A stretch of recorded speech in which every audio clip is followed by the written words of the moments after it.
They must learn all there is to know about the oil from Ploesti and steel from the Ruhr, guns from Skoda and tanks from Essen, radio electronics from Eindhoven and optics from Jena, submarines from Saint-Nazaire and rubber from Hanover.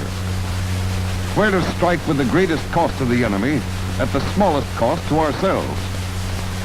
Which of these targets shall we hit and when shall we hit them? Tanks?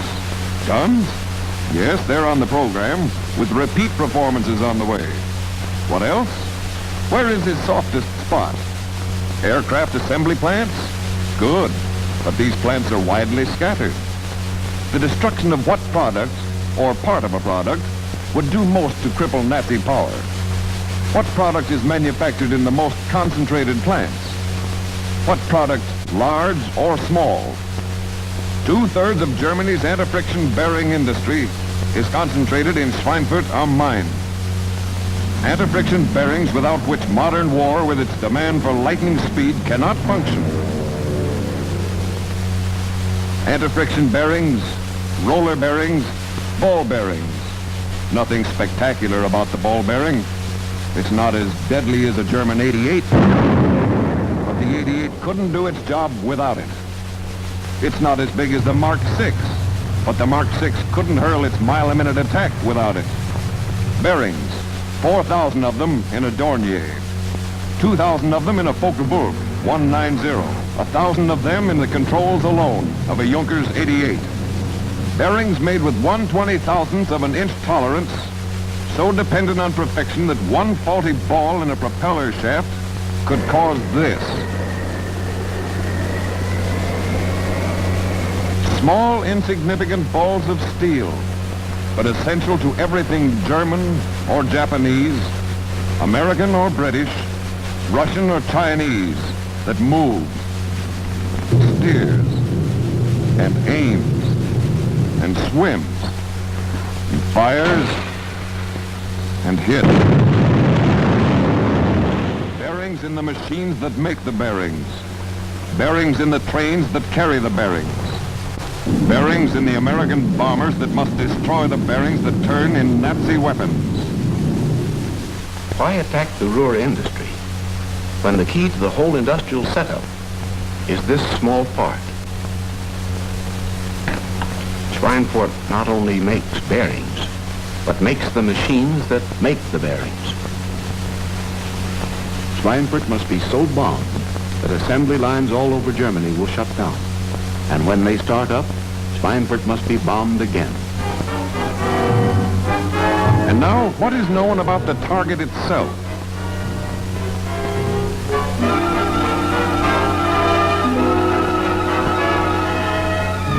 Before the war, German industrialists were proud of the catalogs they issued. Catalogs can be very useful when you're collecting certain kinds of information. This bird's eye view of the Vereinigte Kugellager Fabriken works, for instance. Or this glorified version of the Kugel-Fischer plant. But catalogs stopped when the war broke out. First-hand, up-to-date information is necessary now. The files of the Department of Justice are available whenever it's necessary to locate a desired individual.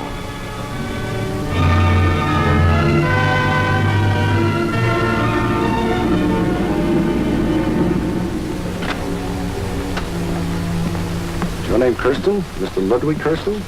Ludwig Kirsten. You know, you're a hard man to find. There's a fourth address I've been to. I'm from the Department of Justice.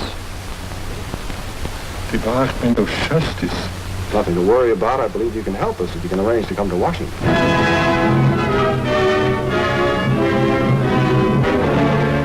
Mr. Wilson, Mr. Kirsten. How do you do, Mr. Kirsten? Sit down, please. Thank you. Mr. Kirsten, when were you in Germany last? September 1941. I escaped from a concentration camp in Dachau. Oh.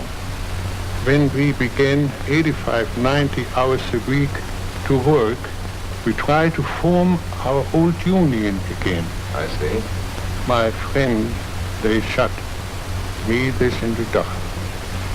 What was your job in Schweinfurt? Foreman of the heat treating department in the ball bearing section. I see. Wait, I brought you some figures. Splendid. My little grandson. Ah, you have a grandson, huh? He's in America now. Not one word German he speaks.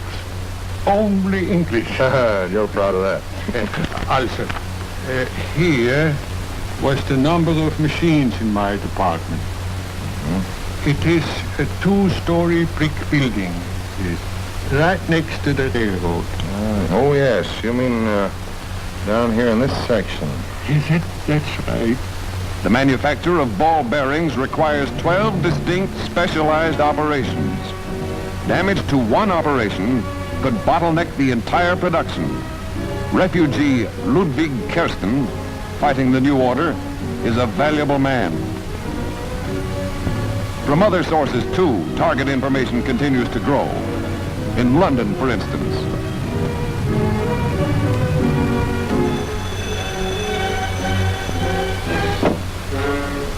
Briggs speaking. This is Kerwood. I believe we have a man you'll be interested in. Yes, tomorrow morning at 9 at Intelligence Headquarters. Colonel Walters. Oh, thanks. I'll be there. Cigarette, Lieutenant? I prefer my own. You were once employed as a sales representative in Berlin, is that right? Selling anti-friction bearings, I believe. I have no obligation to tell you anything. Quite right, Lieutenant. No intention of insisting. But since we already know so many things about you, Not half as much as we know about you English. including the latest statistics on our production of anti-friction bearings? Yes. One of our new factories alone is turning out double the quantity of your most efficient factories. At least 30,000 pieces a day.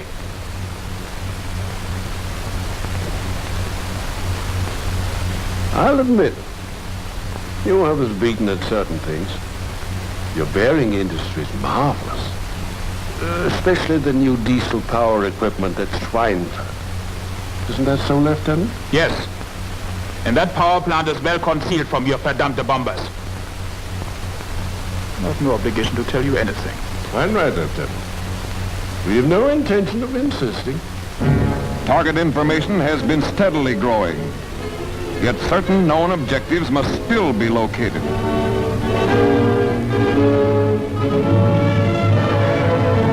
Every strategic bombing mission depends on photo intelligence.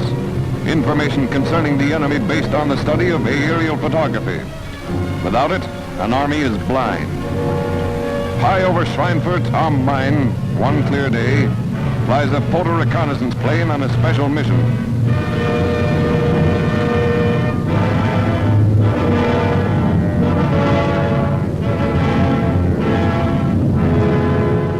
At Central Interpretation Section, Headquarters Air Force Intelligence, officers study every detail of the assembled photographs. But several pieces in the complex jigsaw are missing. Here, where the new factory was believed to be located, appears to be a forest. Signs of camouflaged gun installations here, but no sign of a suspected airfield near Frankfurt. You can't do precision bombing without knowing your objectives. There are many ways of learning these things.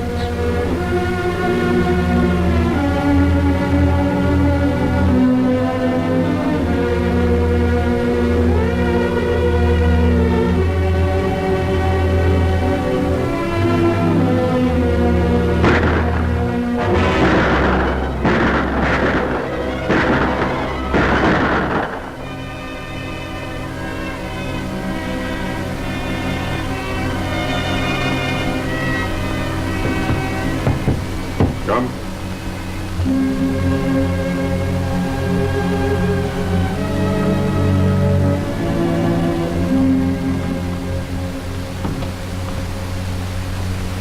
Hello, Heinrich. How was the crossing? Very rough this time. Sit down.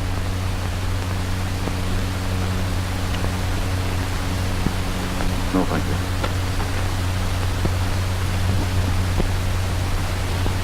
I have so many things to report. You were in Schweinfurt? 8 days. My friend tied me in his barn. He works in the powerhouse of the new factory.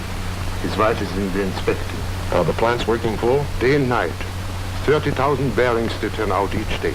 And by the way, did your brother come across with you this... They found him 3 weeks ago. It is a picture of Schweinfurt, no? Yes. Here on the river is the new factory, camouflaged like a forest. I'll show you. This is the powerhouse. Anti-aircraft positions you find here, here, here, here. The foundation has been laid for the bombing of Schweinfurt. Now, maps must be prepared, target overlays made, bombers ready.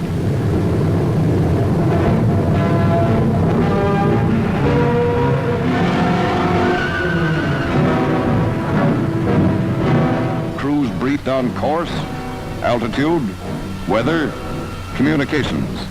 All the technical wisdom essential to pinpoint bombing.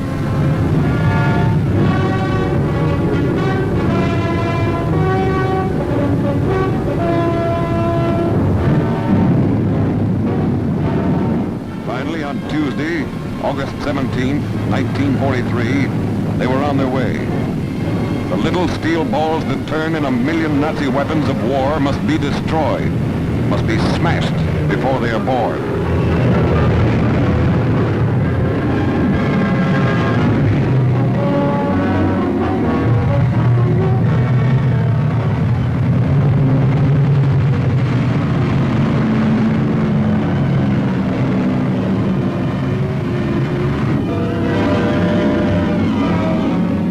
Distance from home base, 500 miles. Altitude, 25,000. Speed, more than 250.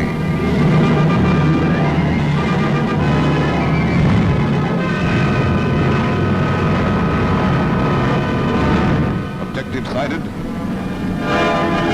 Open bomb bays. Steady now. And bombs away.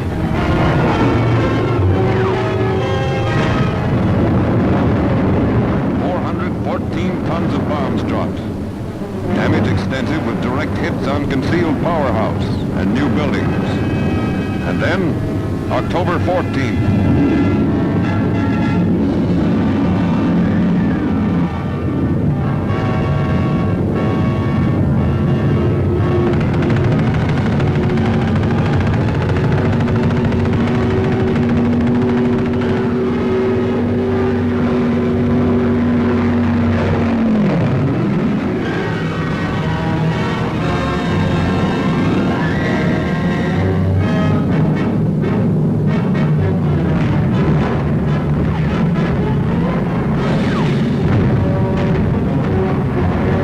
573 tons of bombs dropped.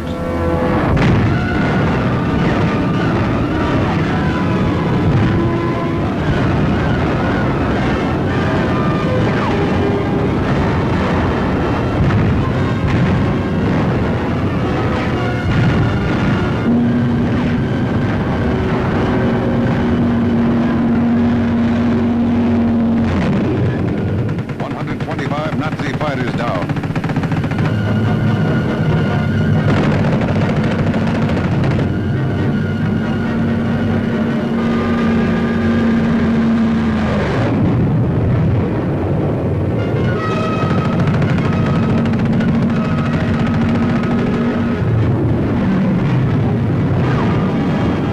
Our losses, 60 bombers, 593 men.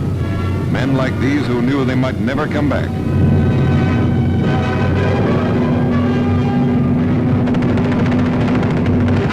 Yes, it was a stiff price. Nothing worthwhile can be bought without paying for it. Results?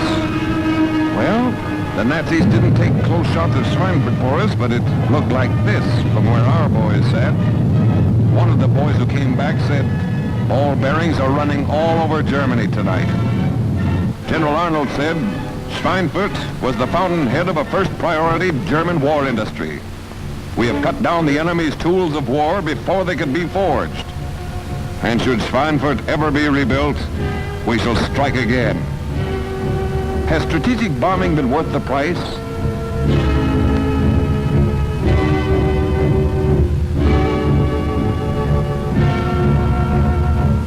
Is German war industry being curtailed?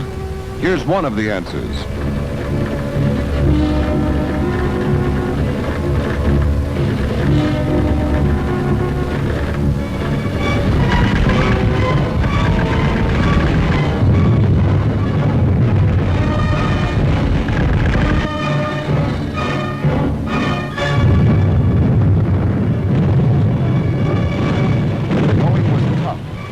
German machine guns and 88s had dug into the hills behind the beaches with all the natural advantages of topography. Lots of American boys were killed. Kids from the South, the Middle West, California, New England.